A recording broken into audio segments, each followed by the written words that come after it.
Spring has sprung, everyone, and I am not wearing the right shirt for the occasion. I'm always doing that. But I'm gonna make up for it by making a delicious spring dinner that you are gonna wanna run out and make yourself. So I'm gonna start with a beautiful appetizer, burrata toast with spring vegetables, and I'm gonna get the veggies on the grill to start. So I'm just doing asparagus and red bell peppers, drizzling on some olive oil, and I'll sprinkle in salt and pepper.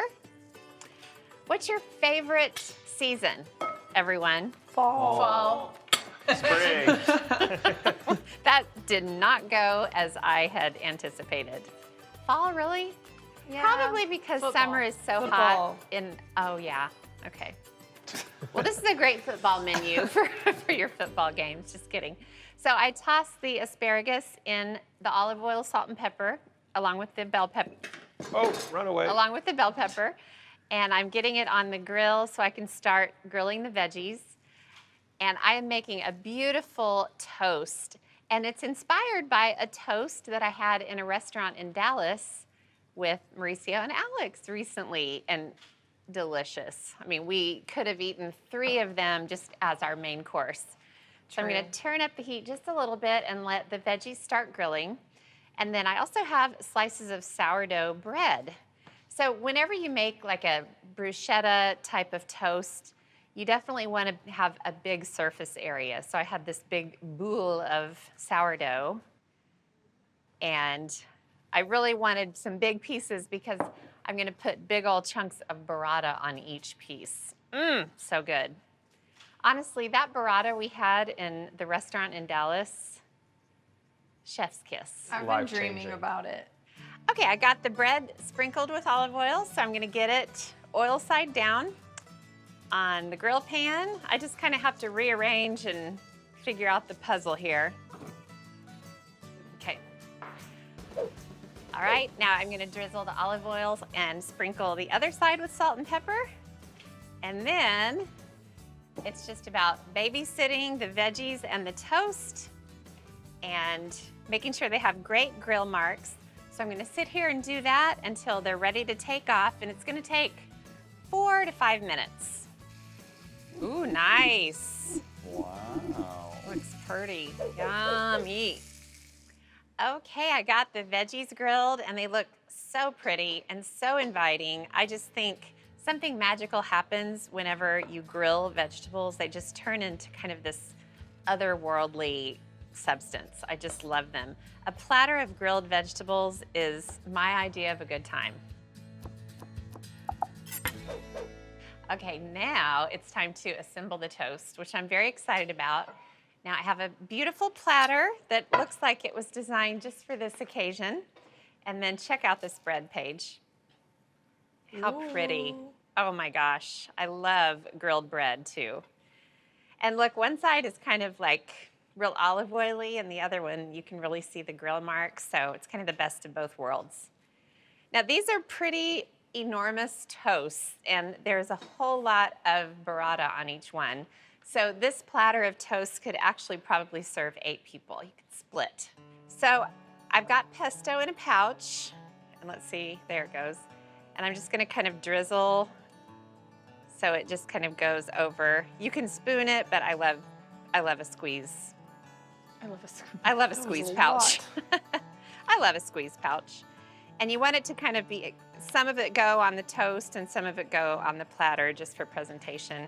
Okay, so I'm gonna use this spatula to spread the pesto, and don't be shy with pesto. I think that is one big pesto mistake that people make, is they just put a little dab when really you just need to go for it. All right, and then comes the burrata. So what is burrata? Burrata is an amazing cheese, and it's stuffed cheese. So it's mozzarella, fresh mozzarella. Oh, that slipped right out, didn't it? Oh my gosh, this is big, but that's okay. Oh my gosh. I wasn't sure whether to do like half of the burrata on each toast or a whole. I opted for the whole. But it's basically mozzarella, and it's stretched and stuffed with a really creamy mozzarella-like cheese, but it's super soft. And basically, the second you cut into it with a fork or a knife, it just falls apart, and it is amazing.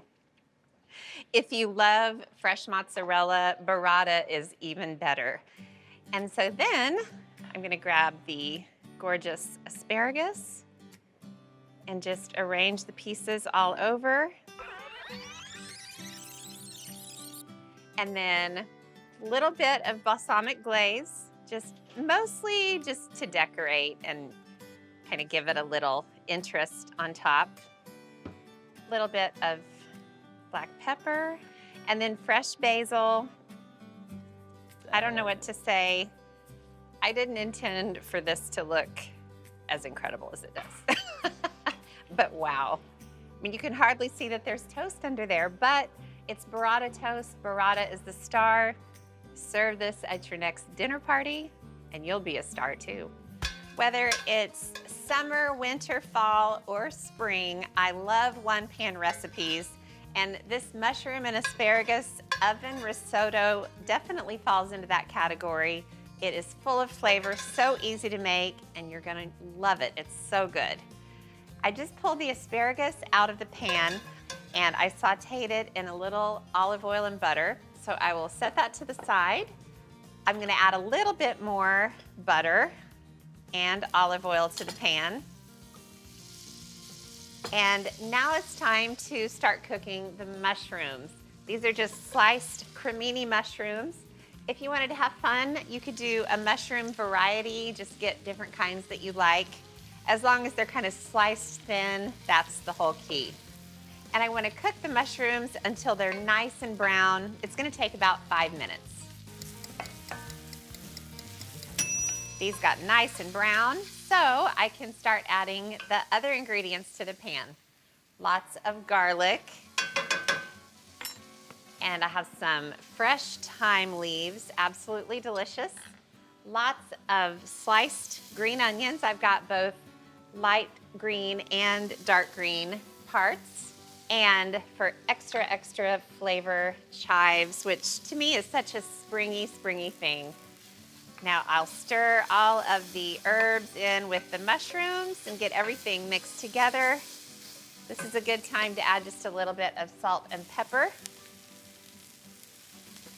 All right, so now it's time for the risotto side of things. I have some arborio rice, which is the standard risotto rice, and I'm pouring it in over the mushrooms. And I want to stir and just get the rice coated in all of this flavor. And so when you're making traditional risotto, it's a process where you pour broth in a little bit at a time, stir, let it absorb into the rice, add more broth, stir and cook, and it can take quite a while to achieve that perfect risotto texture. But cooking the risotto in the oven without all the stirring is really a great alternative when you don't want to spend all that time babysitting at the stove. So that's where the broth comes in. I've got it heated in a saucepan, and I'm gonna pour the whole darn thing in. Now, risotto purists will probably bristle at this because truly it is delicious to make risotto the traditional way, but this is really good. So that is all stirred. And I'm gonna turn the heat off, put the lid on, and I'm gonna put this in a 400-degree oven. It's gonna take about 40 minutes for the risotto to be perfect, and then I'll finish things up.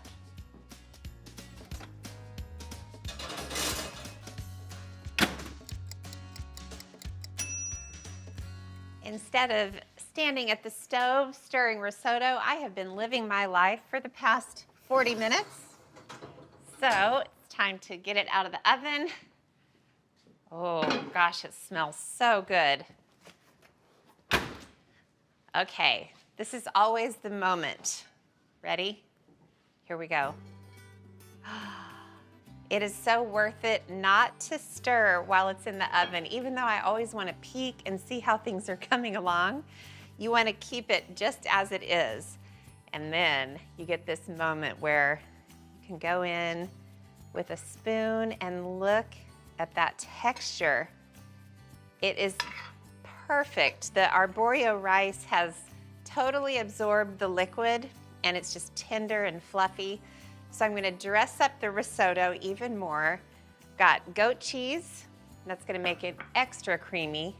And we can't forget this beautiful asparagus. I'm gonna leave some back to garnish it with, but I'm gonna stir most of it into the risotto. That way, every single bite you take of the risotto has a little bit of that kind of slightly crispy asparagus. So now I'm gonna decorate the top because I can't stop. I've got arugula, and I don't wanna totally cover the risotto, but I love having that because it kind of starts to wilt by the time you get it onto the plate.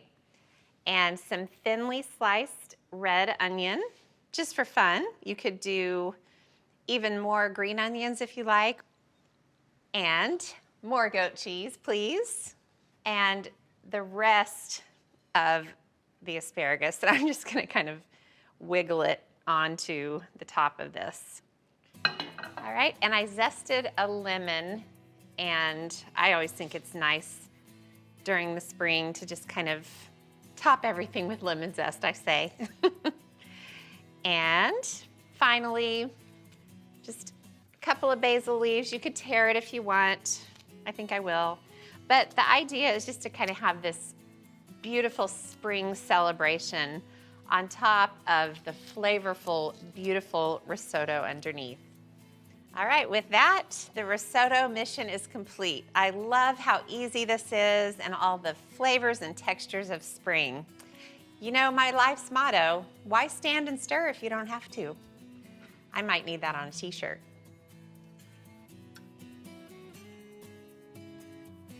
I'm gonna make lemony salmon with asparagus salad. I'm gonna start by cooking some beautiful salmon fillets, and I'm sprinkling on just some prepared lemon pepper seasoning. Okay, can you see, Alex? So I'm gonna put the salmon down into a pretty hot skillet. I wanna sear the salmon. So I've got some oil in there and it's pretty hot. So I'm gonna let it sit there without moving it. I'm gonna go ahead and season the other side with the lemon pepper.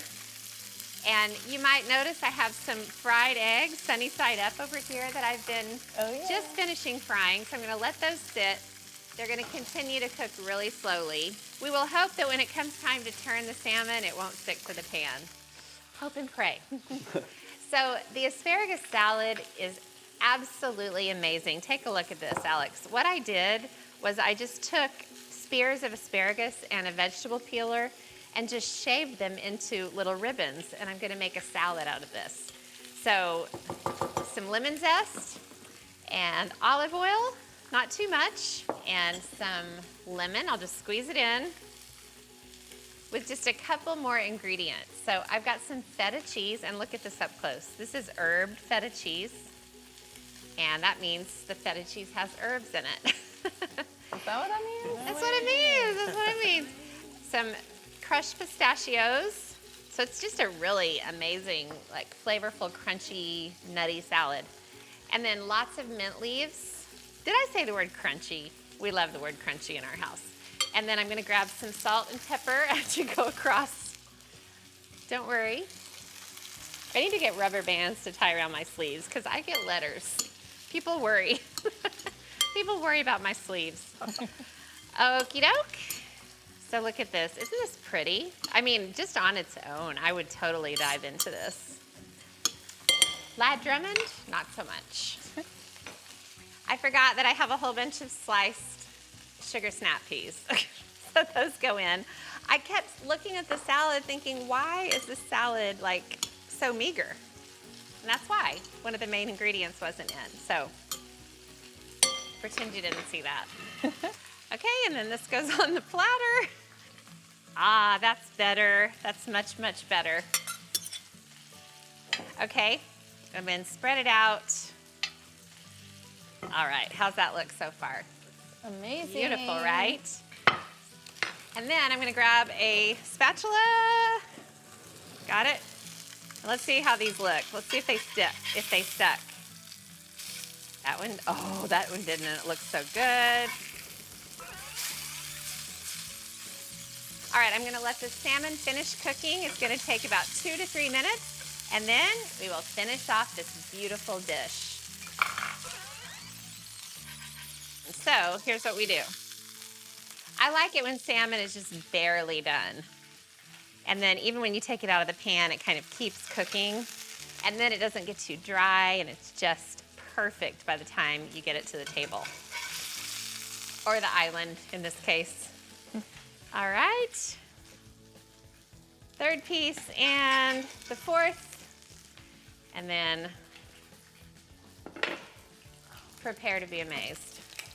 Ooh, I let these eggs get a little bit crispy around the edges, but I love that.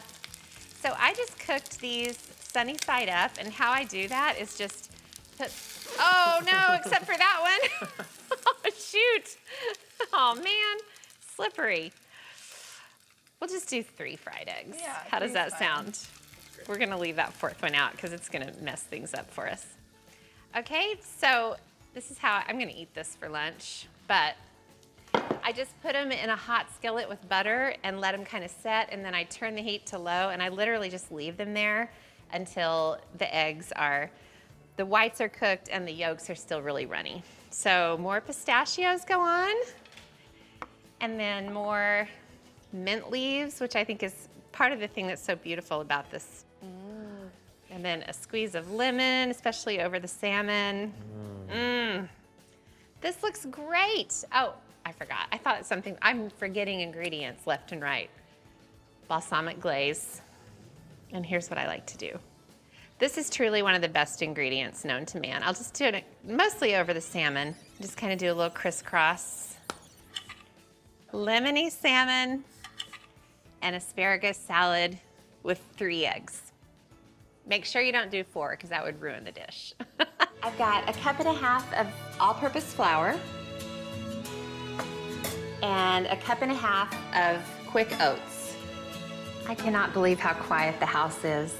I love cooking and baking when the house is quiet like this. It's a real luxury for me. And then I'm also gonna add a good cup of brown sugar, packed brown sugar. I wanna get as much in there as I can. And then I'll also add a teaspoon of baking powder and about 1/2 teaspoon of salt. And then I'm gonna stir this together a little bit. And then I have 2 sticks of butter that I've cut into pieces. And I'm gonna throw it in. And you can use your fingers and work it in, or you can use a pastry cutter, which I prefer. Just kind of work it around. It's gonna take a while. You basically just need to work it in until the butter is completely incorporated with all the dry ingredients. All right, this is all nice and worked together. Now, I'm just gonna press half of this mixture into this buttered pan. This is a really easy recipe. And then just use my fingers to press the mixture all the way into a single layer. Get it over to the corners. Okay, got that all pressed in there. And now for the strawberry part. I'm using strawberry jam, but you can use apricot jam, pretty much any kind of jam you have in your fridge. I'm just gonna pour this into a single layer. You'll need about 10 to 12 ounces of jam, which is about how much I had left. Pretty lucky. And then I'll just spread this over the first layer. You know what? I just had an idea. I was looking at my empty jam jar there, and I thought, you know, tomorrow we're planning on having a science experiment involving pond water, of all things. But I think I will also teach the kids about canning and use that as an opportunity to replenish my jam supply. I think that's a plan. All right, got the jam spread out. And then I'm just gonna add the second half oat flour and butter mixture. And then just carefully press that. You don't have to push too hard because you don't want to disturb what's below. Just give it a light pat to kind of anchor it on there. And that's it. Now this is going to bake for about 30 to 40 minutes in a 350-degree oven. Ooh, the strawberry oatmeal bars are done and they look and smell so good. I'm just gonna let these cool on the counter overnight, and then I'll cut them into squares tomorrow. So who wants dessert? Me! Oh, yum! It's so good. A spring grain salad, starting with the grains. So I'm taking a couple of shortcuts in this recipe. These are 2 microwavable pouches of grains, and this is really a great mixture of farro and quinoa and barley and millet and all those good things. So then I've got some beautiful peas and then goat cheese. You could also do feta, whatever is your favorite or whatever you happen to have in the fridge. Radishes, perfect spring salad ingredient. And then some halved cherry tomatoes, grape tomatoes, different colors, some chopped herbs. And then my second shortcut is bottled dressing. And this is a lemon garlic dressing. Oh, just perfect. Oh my goodness. You can totally make your own dressing, but this is such a great shortcut. And then just toss to your heart's content. This is how I like to serve it. I have a big, beautiful bowl of arugula, and I'm just gonna try to get it into a pile in the center of the arugula. I forgot to add the pine nuts to the salad. I figured you were gonna do it on top. I am. That was my plan all along. Toasted pine nuts. To me, this is what spring is all about. And how easy was that? Such a triumph.